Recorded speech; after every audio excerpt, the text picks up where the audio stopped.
ಗೋಹತ್ಯೆ ತಡೆಗಟ್ಟಲು ತೆರಳಿದ್ದ ವಿಶ್ವ ಹಿಂದೂ ಪರಿಷತ್ ಹಾಗೂ ಬಜರಂಗ ದಳ ಕಾರ್ಯಕರ್ತರ ಮೇಲೆ ಮಾರಣಾಂತಿಕ ಹಲ್ಲೆ.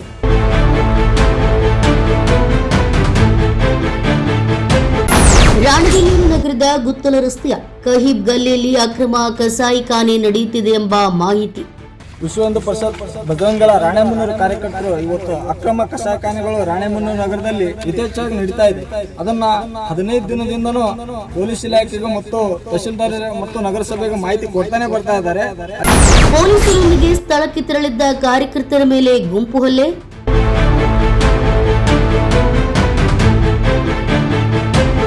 ರುದ್ರೇಶ್ ಬುಕ್ಕಶೆಟ್ಟಿ ಮೇಲೆ ಬ್ಯಾಟ್ ಹಾಗೂ ಆಕಿ ಸ್ಟಿಕ್ ಹಿಡಿದು ಕೊಲೆಗೆ ಯತ್ನ ಎಂದು ದೂರು. ಆ ಸ್ಥಳ ತೋರಿಸಿ ವಾಪಸ್ 100 ಮೀಟರ್ ಪೊಲೀಸರು ದಾಟಿ 100 ಮೀಟರ್ ಹೊರಗಡೆ ಬಂದಾಗ ಒಂದು 30 ರಿಂದ 40 ಜನ ಕೈಯಲ್ಲಿ ಬ್ಯಾಟು, ಹಕ್ಕಿ ಬ್ಯಾಟು ಮತ್ತು ಅತಂಶಗಳು ತೆಗೆದು ಕಾರ್ಯಕರ್ತರ ಮೇಲೆ, ರುದ್ರೇಶ್ ಅನ್ನೋ ಕಾರ್ಯಕರ್ತರ ಮೇಲೆ ಹಲ್ಲೆ ಮಾಡಿ ಅವರಿಗೆ ತಲೆಗೆ ಹೊಡೆದಿದ್ದು ರಕ್ತಸ್ರಾವವಾಗಿದೆ. ರಾಣೆಬೆನ್ನೂರಿನಲ್ಲಿ ಅಕ್ರಮ ಗೋಹತ್ಯೆ ತಡೆಗಟ್ಟಲು ತೆರಳಿದ್ದ ವಿಶ್ವ ಹಿಂದೂ ಪರಿಷತ್ ಹಾಗೂ ಬಜರಂಗ ದಳ ಕಾರ್ಯಕರ್ತರ ಮೇಲೆ ನಡೆದ ಮಾರಣಾಂತಿಕ ಹಲ್ಲೆ ಪ್ರಕರಣ ನಗರದಲ್ಲಿ ಭಾರೀ ಆಕ್ರೋಶಕ್ಕೆ ಕಾರಣವಾಗಿದೆ. ಗುತ್ತಲ ರಸ್ತೆಯ ಕಹೀಬ್ ಗಲ್ಲಿಯಲ್ಲಿ ಅಕ್ರಮ ಕಸಾಯಿಖಾನೆ ನಡೆಯುತ್ತಿದೆ ಎಂಬ ಮಾಹಿತಿ ಮೇರೆಗೆ ಪೊಲೀಸ್ ಅಧಿಕಾರಿಗಳೊಂದಿಗೆ ಸ್ಥಳಕ್ಕೆ ತೆರಳಿದ್ದ ಕಾರ್ಯಕರ್ತರನ್ನು 70 ರಿಂದ 100 ಜನರ ಗುಂಪು ಹಿಂಬಾಲಿಸಿ ದಾಳಿ ನಡೆಸಿದೆ ಎಂಬ ಆರೋಪ ಕೇಳಿಬಂದಿದೆ.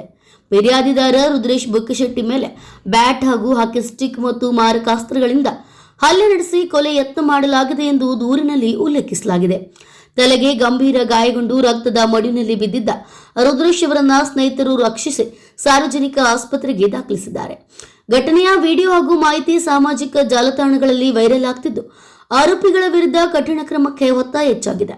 ಇನ್ನು ಘಟನೆ ಸಂಬಂಧ ರಾಣೆಬೆನ್ನೂರು ನಗರ ಪೊಲೀಸ್ ಠಾಣೆಯಲ್ಲಿ ಪ್ರಕರಣ ದಾಖಲಾಗಿದ್ದು ಕಸಾಯಿಖಾನೆ ಮಾಲೀಕರು ಹಾಗೂ ದಾಳಿಯಲ್ಲಿ ಭಾಗಿಯಾದ ಆರೋಪಿಗಳನ್ನ ಬಂಧಿಸುವಂತೆ ಹಿಂದೂ ಸಂಘಟನೆಗಳು ಆಗ್ರಹಿಸಿವೆ.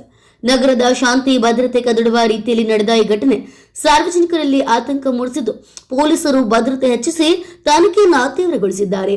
Bureau report, news pulse, Ranebennur. Vishwa Hindu ಪರಿಷತ್ ಬಜರಂಗದಳ ರಾಣೆಬೆನ್ನೂರು ಕಾರ್ಯಕರ್ತರು ಇವತ್ತು ಅಕ್ರಮ ಕಸಾಯಿಖಾನೆಗಳು ರಾಣೆಬೆನ್ನೂರು ನಗರದಲ್ಲಿ ಯಥೇಚ್ಛವಾಗಿ ನಡೀತಾ ಇದೆ.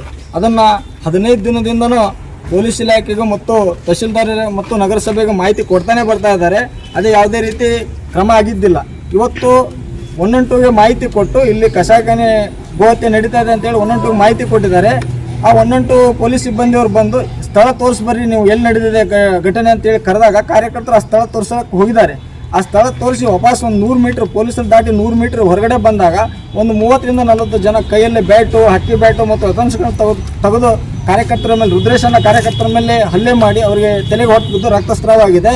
ಈ ಘಟನೆ ಕಾನೂನು ಬಾಹಿರವಾಗಿ ಕೃತ್ಯ ಮಾಡುವಂಥ ಆ ಜಿಹಾದಿಗಳಿಗೆ ಅಷ್ಟು ಶಕ್ತಿ ಇರಬೇಕಾದ್ರೆ ಇವತ್ತು ಹಿಂದೂ ಸಮಾಜ ರಾಣೆಬೆನ್ನೂರಲ್ಲಿ ದೊಡ್ಡ ಸಂಖ್ಯೆಯಲ್ಲಿ ನಾವಿದ್ದೇವೆ. ನಾವು ಕಾನೂನನ್ನು ಕೈಗೆ ಎತ್ಕೊಂಡ್ರೆ ಆ ಸಮಾಜ ಬದುಕಬಹುದಾ ಅನ್ನೋದನ್ನು ನಾವು ಪ್ರಶ್ನೆ ಮಾಡಬೇಕಾಗುತ್ತೆ.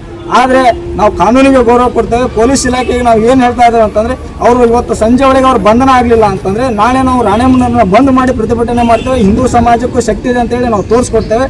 ಆದರೆ ಈ ಬಕ್ರೀದ್ ಹಬ್ಬದಲ್ಲಿ ಇವತ್ತು ನಾವು ಬಜರಂಗದಳ ಕಾರ್ಯಕರ್ತರು ಮತ್ತು ಇಡೀ ರಾಣೆಬೆನ್ನೂರು ಹಿಂದೂ ಸಮಾಜ ಏನು ಹೇಳ್ತಾ ಇದ್ದೇವೆ ಅಂದರೆ ಯಾವುದೇ ಒಂದು ಗೋ ಹತ್ಯೆನ ಬಿಡಲ್ಲ ಮತ್ತು ಅಕ್ರಮ ಕಸಾಯಿಖಾನೆಗಳನ್ನ ಮಾಹಿತಿ ಕೊಟ್ಟಂಥವನ್ನ ಪೊಲೀಸ್ ಇಲಾಖೆಯವರು ತತ್ಕ್ಷಣ ಬಂದ್ ಮಾಡದೇ ಇದ್ದಲ್ಲಿ ನಾವು ಕಾರ್ಯಕರ್ತರು ಬಂದ್ ಮಾಡ್ತೇವೆ. ಆಮೇಲೆ ಇವತ್ತು ನಮ್ಮ ರಾಜ್ಯ ಸಂಚಾಲಕರು ಇವತ್ತೊಂದು ಹೇಳಿಕೆ ಕೊಟ್ಟಿದ್ದಾರೆ. ಏನಂದ್ರೆ ರಾಣೆಬೆನ್ನೂರು ಘಟನೆ ಕುರಿತು ಅವರು ಬಂಧನ ಆಗದೇ ಇದ್ದಲ್ಲಿ ಉತ್ತರ ಪ್ರಾಂತ್ಯದಿಂದ ರಾಣೆಬೆನ್ನೂರು ಚಲೋ ಮಾಡ್ತೇವೆ ಅಂತೇಳಿ ರಾಜ್ಯ ಸಂಚಾಲಕರು ಹೇಳಿಕೆ ಕೊಟ್ಟಿದ್ದಾರೆ. ಅವರು ನಾವು SP ಅವ್ರ ಜೊತೆ ಮಾತಾಡ್ತೇವೆ ಅಂತ ಗಮನಕ್ಕೆ ತಂದಿದ್ದಾರೆ. ಅದಕ್ಕೋಸ್ಕರ ನಮ್ಮ ಕಾರ್ಯಕರ್ತರ ಮೇಲೆ ಏನು ಹಲ್ಲೆ ಆಗಿದೆ ಅವರ ಬಂಧನ ಇವತ್ತು ರಾತ್ರಿ ಒಳಗೆ ಆಗದೇ ಇದ್ರೆ ನಾಳೆ ನಾವು ರಾಣೆಬೆನ್ನೂರನ್ನ ಬಂದ್ ಮಾಡುವಂತ ನಿಜ. ಬಂದ್ ಮಾಡಿ ಹಿಂದೂ ಸಮಾಜದ ತಾಕತ್ತನ್ನ ಇವತ್ತು ಜಿಹಾದಿಗಳಿಗೆ ತೋರಿಸ್ಕೊಟ್ಟೇ ಇರ್ತೀವಿ.